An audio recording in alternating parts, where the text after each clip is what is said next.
Hey viewers, welcome to my YouTube channel Pak English mentor. So आज का हमारा क्या नाम सब्जेक्ट है मैथमेटिक्स। 9 क्लास की हमारी मैथमेटिक्स है और हमारा एक्सरसाइज है 1.1। सो तो लेट्स हम वीडियो अपनी स्टार्ट करते हैं बिना टाइम वेस्ट किए।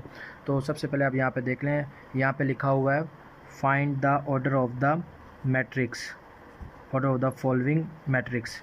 फाइंड का मतलब आप सबको पता है, मालूम करना। Order of the following matrices मतलब कि द जेल ऑर्डर ऑफ द मैट्रिसेस। तो अब यहाँ पे आप देख सकते हैं क्वेश्चन नंबर है ए है, ठीक है। इसको हम लिख देते हैं क्वेश्चन नंबर ए को 1 ए इज इक्वल 2 -5 3 एंड 6। ये हमने अपना क्वेश्चन लिख लिया है। तो सबसे पहले इसके 3 रूल्स हैं जो हमने फाइंड करने हैं। फर्स्ट, रो, कितने रो हैं इसमें। सेकंड, कॉलम, कितने कॉलम हैं। और दूसरा हम इसका देख लेते हैं हमने क्या, ये इसका 2/2 और आपका मैं ये रो और कॉलम का वो क्या कहते हैं डाउट, इसको क्लियर कर लेता हूँ। ये जो लाइन है ये होती है हॉरिजेंटल लाइन, सॉरी, ये जो लाइन होती है ये हॉरिजेंटल लाइन, और इसको हम हॉरिजेंटल भी कह सकते हैं,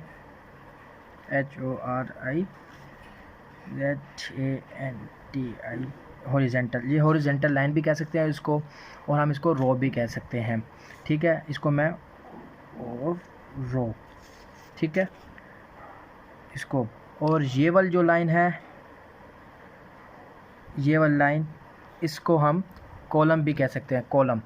और इसको हम ये कॉलम भी होती है और ये वर्टिकल लाइन भी कहलाती है, ठीक है, वर्टिकल लाइन, ठीक है। अब इसको हम मालूम करते हैं, इसमें हमारे पास कितने रो हैं और कितने कॉलम हैं, ठीक है।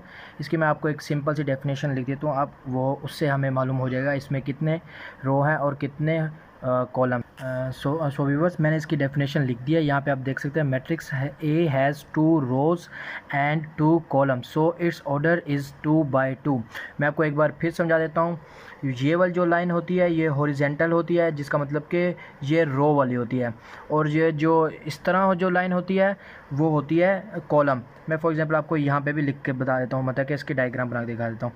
यहाँ पे आप ये हमने लिख दिया रो, और ये वर्टिकल भी उसको हॉरिजेंटल भी हम कह सकते हैं, और इसको हम लिख देते हैं इस वाली लाइन को इस तरह, हम इसको हम लिख देते हैं कॉलम एंड कॉलम। ये हमारी होगी कॉलम। अभी हमारा ए का जो है, हमारा ये जो आ गया ए के हमारे जो आंसर भी आ गया, ये सिंपल यूँ आया 2/2, मतलब कि 2 रो हैं और 2 कॉलम है। अब मैं आपको क्वेश्चन नंबर 2 भी इसी तरह समझाता हूँ मैं। तो व्यूवर, हम इसका भी हम वही करेंगे। उसकी पहले हम 3 जो इसके मेजर हैं उसको हम लिख देंगे, कितने रो हैं हमारे पास, ठीक है, और कितने हमारे पास कॉलम है हमारे पास, और यहाँ पे हम लिख दें 2/2। ये 2/2 कौन सा, क्योंकि हम आपको अभी समझ आ जाएगी। ये हमारे पास 2 रो हैं और 2 कॉलम हैं। अब हम इसकी डेफिनेशन लिखते हैं एज इट इज़, जैसे हमने अभी इसकी लिखी थी, ठीक है। Matrix MATRIX, matrix B has 2 row, 2 has 2 row and 2 column, so it's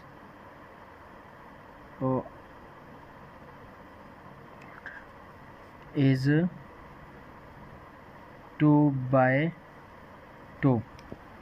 इसका भी इसी तरह सिंपल आंसर है। अब आपको मैं क्वेश्चन नंबर सी करके दिखाता हूँ। फ्रेंड, हम क्वेश्चन नंबर अपना सी लिखते हैं,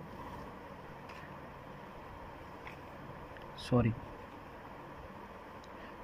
2 4। तो आपको हमारा मेथड याद है, हमने पहले इसका मालूम करना हमारे पास कितने रो हैं, ठीक है, कितने कॉलम है। यहाँ पे आपको पता होगा हमारे पास कितने रो हैं, हमारे पास यहाँ पर एक रो है क्योंकि ये एक है, ठीक है ना, एक वर्टिकल वो लाइन है इस तरह। और दूसरा यहाँ पे हमारे पास रो कितना, सॉरी कॉलम कितने हमारे पास 2 कॉलम है, ठीक है। अब हम इसको लिखते हैं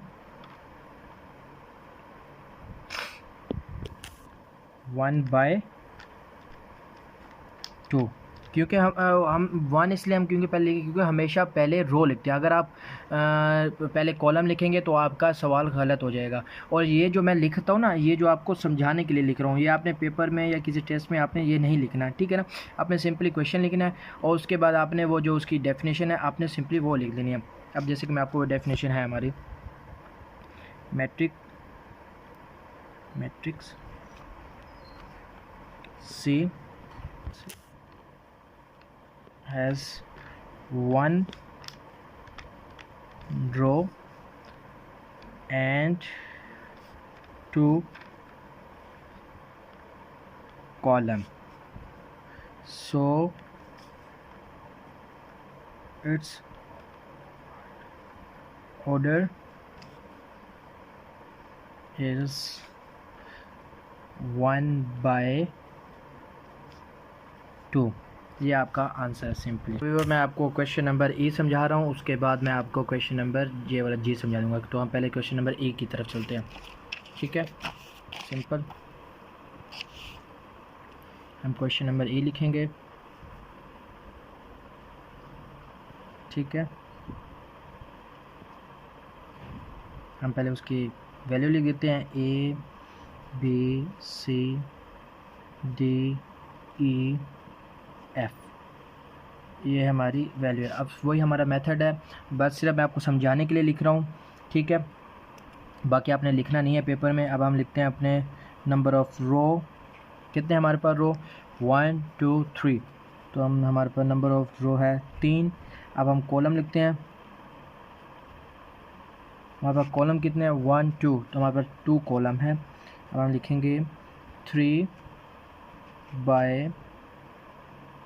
अब हम इसकी डेफिनेशन लिखेंगे, मैट्रिक्स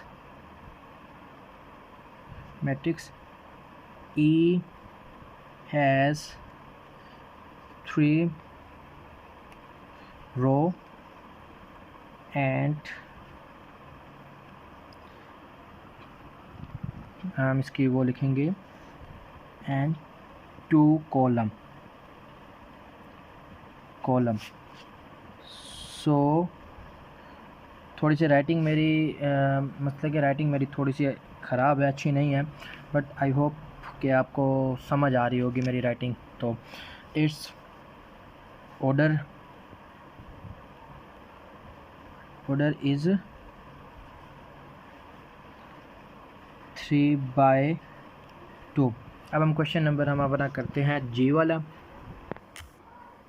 तो व्यूअर्स मैं आपको वही सेम मेथड बताऊंगा आपको। पहले हम लिखेंगे नंबर ऑफ़ रो, हमारे पास कितने रो हैं 1 2 3, तो हम 3 रो हैं। हमारे पास कॉलम कितने हैं 1 2 3, हमारे पास कॉलम है 3। उसके बाद हम अपना वही लिखेंगे, हमारे पास कितने रो हैं, पहले हम लिखेंगे 3 रो 3/3। तो हम अपनी वही सिंपल वही डेफिनेशन लिखेंगे, matrix G has 3 row and 3 column, so its order is 3/3। तो आई होप आपको ये एक्सरसाइज 1.1 का पार्ट 1 समझ आ गया होगा। अब मैं आपको ये समझाऊंगा part 2, which of the following matrix are equal. तो व्यूअर्स, जैसे कि मैंने कहा, मैं अब आपको इसका पार्ट 2 का बताऊंगा कि which of the following matrix are equal. ठीक है, वो कह रहे हैं कौन से मैट्रिक्स एक दूसरे के बराबर हैं। तो मैंने इसकी पहले ही डेफिनेशन लिख ली है, तो मैं आपको इसके एग्जांपल के लिए बता देता हूँ। यहाँ पे लिखा पड़ा है, let A and B is the two matrices then A is said to be equal to B. मतलब वो कह रहा है जो ए की जो मैट्रिसेस हैं वो बी के बराबर हों। अब इसका वो कह रहा है if the order of A the order of B, मतलब कि जो ए की जो मैट्रिसेस हैं वो बी के बराबर हों। और दूसरा इसकी शराइत ये है कि ये उनकी मतलब कि एक उनकी शराइत है, मतलब कि उनकी शर्त है कि ये इस तरह अगर होगा तो शर्त पे पूरे होंगे तब ये बराबर होंगे, अदरवाइज़ नहीं होगा। अब इसका ये देख लें, their corresponding entries are equal. मतलब वो कह रहे हैं उनकी जो एंट्रीज़ हैं, मतलब कि जो ए की जो मैट्रिक्स है ना वो वही एंट्रीज़ क्या नाम है ना बी के अंदर भी उसी जगह पर मतलब कि सेम हो। अब मैं आपको इसकी वो एग्जांपल दिखाता हूँ। ठीक है, अब जैसे कि ये देख लें, ए के bracket 1 2 -4 2 and B is equal 1 2 + 1 -4 and 4 2। ये सब थोड़ी जगह नहीं थी इसलिए मैंने क्लोज ऑफ, अदरवाइज़ ये -4 है, फिर साथ ही 4 है, फिर -2 है। ठीक है, आपको मैं इसका कन्फ्यूजन क्लियर कर देता हूँ। और वो जो कह रहा था ना क्रॉसपॉन्डिंग एंट्रीज, मिसाल तौर पे जैसे कि हम बात कर रहे हैं ए की बात कर रहे हैं, तो अब यहाँ पर ए के ऊपर 1 है ना, तो यहाँ पर भी हमारा 1 होना चाहिए। ठीक है, मतलब कि सेम क्रॉसपॉन्डिंग में आता है ये सेम हो, मतलब कि उसकी जहाँ पे 1 है तो 1, अब यहाँ पे 3 है तो यहाँ पर भी 3 हो, मतलब कि 3 की जगह यहाँ पर 2 ना हो या 4 ना हो। अब यहाँ पर 2 है, 2 + 1 है, इसको हम सोल्व करेंगे, फिर यहाँ पर 1 आ जाएगा। अब मैं आपको इसको सोल्व करके दिखाता हूँ। ठीक है, अब ये आ गया हमारा 1 3 -4 एंड 2। अब हम b की वैल्यू लिखते हैं, ये b की वैल्यू, अब हम इसको b की वैल्यू लिखते हैं 1 2 + 1, अब -4 4 -2। अब हम इसको, ठीक है, ये थोड़ा सा इशू हो रहा है, इसको हम वो कर ले सोल्व कर लेते हैं। ठीक है, ये हम b की वो कर लेते हैं, सेम 1 का 1 आ गया हमारा यहाँ पर 1, 2 + 1 आ गया, ये 3 आ गया, और -4 आ गया, 4 में से 2 गए 2। ठीक है, ये b की हो गई। ठीक है, और हम a का लिख देते हैं। ये थोड़ा सा राइटिंग का इशू है, आई होप आप सब मैनेज कर लेना। तो मैथ में वैसे भी राइटिंग डजेंट मैटर, बट अब ये होगी इसकी क्रॉसपॉन्डिंग, मतलब कि जो उसकी वो शराइत कर रहा था कि यहाँ पे हमने पूरा। अब इसके ये देख लें, हमारे पास 2 रोज़ हैं 2 कॉलम हैं ए के, यहाँ पर बी के भी 2 रोज़ हैं और 2 कॉलम हैं, मतलब कि हमारा ये हम उनके इक्वल हो चुके हैं। अब मैं इसका सवाल आपको एक हल करके दिखाता हूँ, इसका ये वाला सवाल। अब आप देख लें, यहाँ पर इसका सवाल है ए किसके बराबर है, इसमें एक रो है एक कॉलम है। अब यहाँ पे देख लें, 2 यहाँ पर कितने हैं, एक रो है 2 कॉलम है ये। ठीक है, यहाँ पे सी देख लें, लेकिन ये हल हो सकता है, क्यों? अब मैं आपको इसको सोल्व करके दिखाता हूँ। तो हमने ये इसका क्वेश्चन लिख लिया, ए का हमने वैल्यू लिख दी और सी की लिख दी। अब ए की वैल्यू है, एक रो है और एक कॉलम है, और यहाँ पर एक रो है और 2 कॉलम है। अब ये यहाँ पे इसका सोल्व हो सकता है, क्यों? यहाँ पे ये माइनस हो रहा है। अब ये 5 - 3 हो जाएगा, तो ये क्या आंसर आएगा इसका? C is equal 3। मतलब कि ये आंसर हल हो चुका है, मतलब कि अब ये बराबर है इसके ए के। अब ये हम इसका अब इसका आंसर निकला है। अब ये आएगा A इज़ इक्वल C, मतलब कि इसका आंसर है। ठीक है, आप इसका बुक से भी पीछे देख। अब यहाँ पे आप देख लें, अब यहाँ पे इनके ना काफ़ी सारे सवाल हैं जो कि अनसॉल्व है, जैसे कि ये अनसॉल्व था तो इसको हमने सोल्व किया तो ये इसके बराबर हो चुका। अब यहाँ पे देख लें, ये काफ़ी सारे अनसॉल्व हैं, तो ये भी यहाँ पर इनके साथ मैच नहीं हो रहे। ठीक है, मतलब कि अब इनको हम सवाल देखते हैं कौन सा सवाल किसके साथ मैच करते हैं। अब जैसे कि आप ये देख रहे हैं, बी वाला सवाल है ब्रैकेट 3 एंड 5। ठीक है, ब्रैकेट। अब यहाँ पे आप देख लें, बी। अब इसके साथ कौन सा मैच हो रहा है हमारा इसके साथ, क्योंकि इसके साथ एक रो है, 2 कॉलम है, ठीक है। अब इसके साथ हम देख रहे हैं कौन सा हमारे साथ मैच हो रहा है। अब ये यहाँ पर 5 है, यहाँ पर 3 है, क्योंकि हम यूँ भी नहीं ले सकते ना, आगे पीछे नहीं ले सकते। अब जैसे कि यहाँ पे 5 पहले है 3 बाद में, यहाँ 3 पहले 5 बाद में, तो हम इसको बराबर लिखते हैं। अब इसके साथ ये मैच हो सकता है, इसको हम कर सकते हैं ये आई वाला। अब मैं आपको इसको भी करके दिखाता हूँ कैसे, ठीक है। अब ये देख लें, हमने इसकी वैल्यू लिख दी 3 एंड 5, ठीक है। अब आई की भी हमने वैल्यू लिख दी। अब ये और ये 3 तो सेम है, ये तो हो जाएगा, ठीक है। अब ये जो है ना, ये जो सॉरी इसकी वैल्यू मैंने थोड़ी सी गलत लिख दिया, 5 लिख दिया, 2 था, ठीक है। यहाँ पे भी आप देख सकते हैं 2 है, ठीक है। तो आप ये देख सकते हैं। अब हम इसको लिख देते हैं, मैं ये आपको रफ अमल लिख दे रहा हूँ, अब आपने आंसर दूसरी तरह लिखना है। अब ये इसका आ गया 3 और इसको 3 और 5 प्लस करेंगे, ये 5 हो जाएगा। अब ये बी की वैल्यू आ गई है। अब आप देख लें ए और बी ये दोनों सेम है, ठीक है। अब हम इसको लिखेंगे B is equal to C, sorry I है, आई का आंसर था ये, बी के ये इसका आंसर हो गया, ठीक है। अब हम दूसरा क्वेश्चन देखते हैं। तो हम अब इसको यहाँ पे देखते हैं इसको डी को 5 एंड 3 यहाँ पे हो रहा है, नहीं हो रहा, इसके साथ भी नहीं हो रहा, इसके साथ भी नहीं हो रहा, इसके साथ भी नहीं हो रहा, क्योंकि हमने यहाँ पे कर लिया।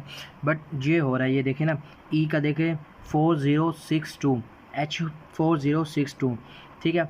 और ये जो जे है ना, ये भी यहाँ पे हल होके हो रहा है। अब आप पूछेंगे कैसे, अब मैं आपको यहाँ पे करके दिखाता हूँ कैसे हो रहा है। ये एक दूसरे के इक्वल आ रहा है, ये तीनों ई, एच और जे। अभी आप देखें, हमने यहाँ पे लिखा है ई की वैल्यू लिख दी है, एच की और जे की। अब यहाँ पे हम इसको जे को हम हल कर लेते हैं, ठीक है। ये आ गया 4, ये 2 - 2 तो ये नेगेटिव है, तो ये आ गया 0, 2 + 4 ये आ गया 6, 2 + 2 ये आ गया 2। अब आप ये देखें, ये जे आ गया इनके बराबर। अब इसको ये हो गया E = H = J, मतलब कि ये तीनों एक्स एक दूसरे के साथ आंसर हो गया, मतलब कि ये इनका साथ आंसर हो चुका है। तो आई होप आप सबको समझ होगा। अगर इनमें से कोई सवाल आपको नहीं समझ, आप मुझे कमेंट करेंगे, मैं आपको इंशाल्लाह कमेंट में इसके ऊपर समझा दूंगा मैं आपको, या कोई वीडियो आपके छोटा टॉपिक क्लिप बना के उसको शॉर्ट बना के आपको समझा दूंगा, ठीक है। अब ये है इसका, ये कौन सा सवाल है, ये आज के व्यूवर्स, आज के लिए आई होप आप सबको समझ होगी। तो आज के लिए हम इतना करते हैं, मैं नेक्स्ट वीडियो में इंशाल्लाह आपको इसका भी समझा दूंगा, find the value of A, B, C and D which satisfy the matrix equation. तो ये इक्वेशन वाला सवाल है, इसको मैं आपको इंशाल्लाह नेक्स्ट वीडियो में, नेक्स्ट पार्ट में आपको समझा दूंगा। तो तब तक के लिए अल्लाह हाफिज़। आई होप आप सबको वीडियो अच्छी लगी होगी। तो अगर मेरा टीचिंग मेथड अच्छा लगा है तो आप मुझे कमेंट करके बताएं। अगर समझ नहीं आया मेरा टीचिंग मेथड में, अगर आपको तब भी समझ नहीं, मैं आपको इंशाल्लाह आपका अपना टीचिंग मेथड इम्प्रूव करके आप सबको और बेटर वे में आपको इंशाल्लाह समझाऊंगा। तब तक के लिए अल्लाह हाफिज़, सी यू नेक्स्ट वीडियो इंशाल्लाह।